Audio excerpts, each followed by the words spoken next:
let's start with a simple example, which I think is a really powerful way of thinking about what you can do with ChatGPT.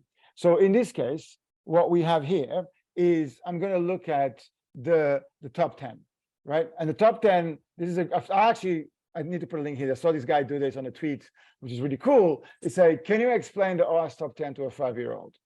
And that's a really cool way of thinking about it, which basically is simplify it and say, okay, let's say, how do you do it to a 5-year-old that you would go? And this is all about going into context. And in a couple examples, I'm going to get more business focused. But this is one of the powers of ChatGPT or these LLM worlds, is that you can basically really work hard on the prompting, on the setting the context, who you are or what you want it for. So you can see in this case is you have a toy castle, you want to keep it safe from friends that want to play with it.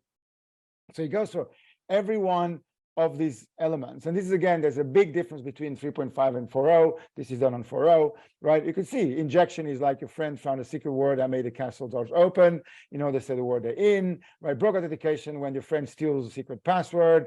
There's your exposure. If your favorite toy in the castle, your friends found it, so it's exposed. Yeah, I like this one. I even like the humor of it. Look, this is a bit tricky, right? But imagine if your friends could make your castle, show them the hidden treasure.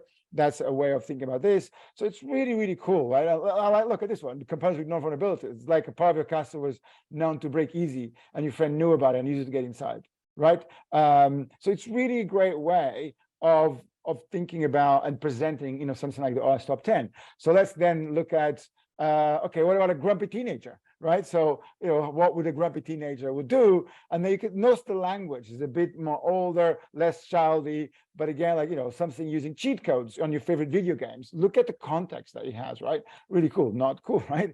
It's like finding your phone's passcode and snooping around your messages, major privacy. So you could see the sort of different type of context that he's able to provide, and it's really super powerful, like, to really think about who is your audience. So now let's go to a more realistic. So what about to a CTO or C-level exec that has technical expertise, but not necessarily a security expert, which is something that we all experience in our day-to-day. So there you go, right? So now you could see that is a lot more technical explanation. Malicious data to your system, it tricks you to perform actions it shouldn't, data loss, corruption, exposure. Look, that is avoiding security-specific, references. It's basically talking about, something that a technical person will think about: data corruption, unauthorized access, regulatory fines, internal reconnaissance, perform remote code execution, system compromise. These are things that a senior exec should understand. But for example, a board member shouldn't. So let's look now at, for example, okay, what about a CEO or board member that doesn't not have security expertise, and then focus on why they should care. So this is different. Right now, it's about, look at the language is much less technical. It's a lot more business on business focus. Tricking your company into giving away confidential information, lead to data breaches, check who's who, doesn't protect sensitive data properly, isn't keeping a close eye on their systems. So it's really cool. In fact, this is a hell of a last paragraph. Even if you're not a technical expert, it's important to understand those risks, because you can have, they can have serious impact in how you operate in the financial systems. So in a way, look at the last line. It's about protecting your business, which of course is very relevant to CEO or board members.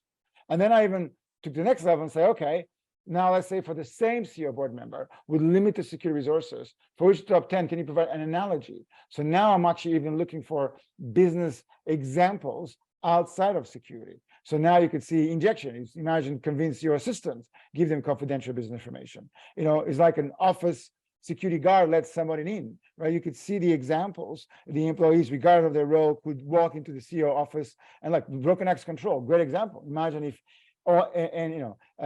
employees, regardless of their role, could walk into the CEO's office and look at papers on the desk, right? So really cool way to start presenting the data.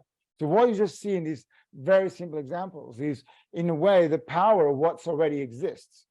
Now, I think in the medium term, what's coming next, which is even more interesting, is when you can feed it lots of your own data and have it in, almost like by the time you hit the prompt, you already have a lot of data that's in there. But at the moment, just the information that exists in there. And I didn't put an example here, but I'll do it next time, where I already done some really cool mappings on, for example, taking a particular scenario and then mapping to the NIST framework, or asking about risks. Why does this matter? And then getting lots of really great materials and information about the risk structure. So, super powerful